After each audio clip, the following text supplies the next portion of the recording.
के अपोलो अस्पताल में 23 मई को ऑपरेशन के दौरान एक रिटायर्ड आईएएस अफसर वीरेंद्र सिंह की मौत हो गई थी।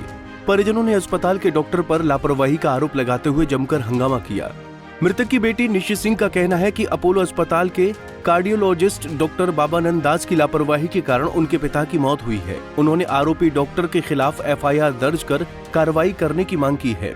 निशी सिंह ने बताया कि उनके पिता को हृदय संबंधी रोग था। बीती 8 मई को उन्होंने अपने पिता को अपोलो अस्पताल में एडमिट कराया था। इस दौरान डॉक्टर ने उन्हें आश्वस्त किया कि छोटा सा ऑपरेशन है, वो जल्द ठीक हो जाएंगे। 2 दिन बाद उनका ऑपरेशन किया गया, लेकिन ऑपरेशन के बाद उनका इको टेस्ट नहीं किया गया, जो ये जानने के लिए जरूरी होता है कि हार्ट ठीक से काम कर रहा है या नहीं। तभी उन्हें कुछ आशंका हुई कि इलाज में कुछ लापरवाही हुई है। ऑपरेशन के बाद उन्हें होश भी नहीं आया। और मैं प्रोटेस्ट अपने पिता को न्याय दिलाने के लिए कर रही हूँ, जिनकी असमय मृत्यु 23 मई को इलाज के दौरान हुई थी। वो अपोलो हॉस्पिटल इलाज के लिए, कंसल्टेशन के लिए बल्कि आए थे। बाबानंद दास यहाँ के सीनियर कार्डियोलॉजिस्ट, कार्डियो सर्जन माने जाते हैं, और हम यही सोचकर आए थे कि हम सही हाथों में, सेफ हैंड्स में अपने पिता को ले जा रहे हैं। कंसल्टेशन के दौरान हर बार हमने 4 बार, ऑपरेशन के पहले हमने 4 बार कंसल्टेशन उनसे किया, डॉक्टर बाबानंद दास से, और हर बार हमें इस तरह से कन्विंस किया गया कि हम ऑपरेशन कराने पर मजबूर हो गए, ये सोच के कि हमारे पिता की स्थिति में शायद सुधार हो सके। लेकिन दुर्भाग्य से ऑपरेशन के तुरंत बाद से ही उनकी जो 15 दिन में आईसीयू में रहे हैं, लगातार उनके स्वास्थ्य में गिरावट आई और वो मृत्यु को प्राप्त हो गए। 8 तारीख को उनका ऑपरेशन हुआ था। उसके तुरंत बाद डॉक्टर बाबानंद दास ने हमें कोई ब्रीफ नहीं किया कि ऑपरेशन के बारे में, ना ही पहले ब्रीफ किया। मैं आपको बता दूं विशेष तौर पे कि ऑपरेशन के पहले डॉक्टर एक post surgery, pre surgery complications के बारे में बताता, लेकिन हमें किसी भी तरह का पोस्ट सर्जरी कॉम्प्लिकेशन के बारे में बताया नहीं गया था। तो 8 तारीख को जब उनका ऑपरेशन हुआ, वो उन्होंने मिलने से हमें इनकार कर दिया और सीधा अपने केबिन में चले गए। मुझे बहुत हैरानी हुई कि इतने बड़े ऑपरेशन के बाद डॉक्टर ने ब्रीफ करना भी ज़रूरी नहीं समझा परिवार के लोगों को कि ऑपरेशन कैसा हुआ, कैसा रहा।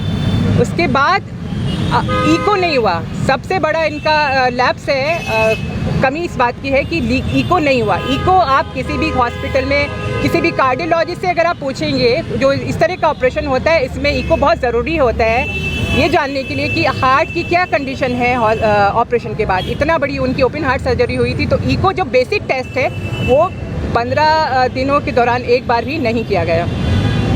उसके बाद वो 13 तारीख को हमें इंसिस्ट करने लगे कि आप अपने पिता को डिस्चार्ज करा दीजिए, अब वो नॉर्मल हैं।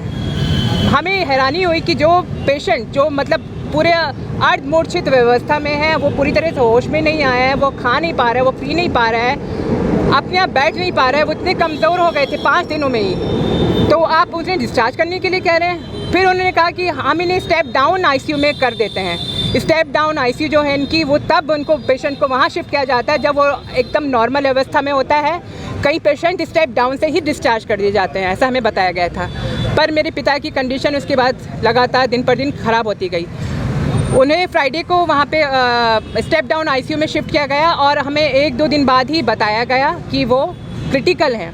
मैं जानना चाह रही हूँ कि ऐसी क्या बात हो गई थी 1 दिन में ही कि वो इतनी क्रिटिकल हो गए। इसका मतलब बाबानंद दास को पता था कि उन्होंने ऑपरेशन में कुछ गड़बड़ किया है, जिसकी वजह से वो इको नहीं करा रहे थे और जिसकी वजह से वो लगातार हमें इंसिस्ट कर रहे थे कि जल्दी उनको डिस्चार्ज किया जाए, ताकि वो हमारे ऊपर पूरा ब्लेम डाल सकें कि आप घर ले गए थे, वहीं पे कुछ प्रॉब्लम हुआ होगा। कितना खर्चा आया था और क्या थाने में कंप्लेन दी है या? जी, हमने सरिता विहार थाने में कंप्लेन दी है और सर्जरी में लगभग 20 लाख का खर्चा हुआ है, जिसमें कि सिर्फ सर्जरी का 15-16 लाख बिल था और बाकी आईसीयू का था। अभी आप क्या मांग करते हैं? हमारी मांग ये है कि उनके खिलाफ, बाबानंद दास के खिलाफ इंक्वायरी हो, उनका लाइसेंस कैंसिल किया जाए। इंक्वायरी के दौरान कम से कम लाइसेंस कैंसिल किया जाए, उसके बाद उनका दोषी पाए जाने पे लाइसेंस रद्द हो।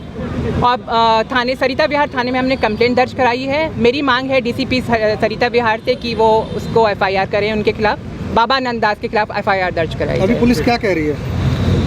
अभी उन्होंने कंप्लेंट जो है मेडिकल काउंसिल में भेजी है। अब ये प्रोसीजर हो गया है कि जो पुलिस है वो डायरेक्ट एक्शन नहीं ले सकती है, पहले उसको रिपोर्ट को वहाँ भेजा जाता है मेडिकल काउंसिल में, उसके बाद जो भी उनके निर्देश होते हैं उसके हिसाब से वो FIR दर्ज करते हैं। मृतक की बेटी का आरोप है कि ऑपरेशन के पूर्व उन्हें सही मात्रा में एनेस्थीसिया नहीं दी गई, जिस कारण कुछ कॉम्प्लिकेशन आ गई और उनकी हालत लगातार बिगड़ती चली गई।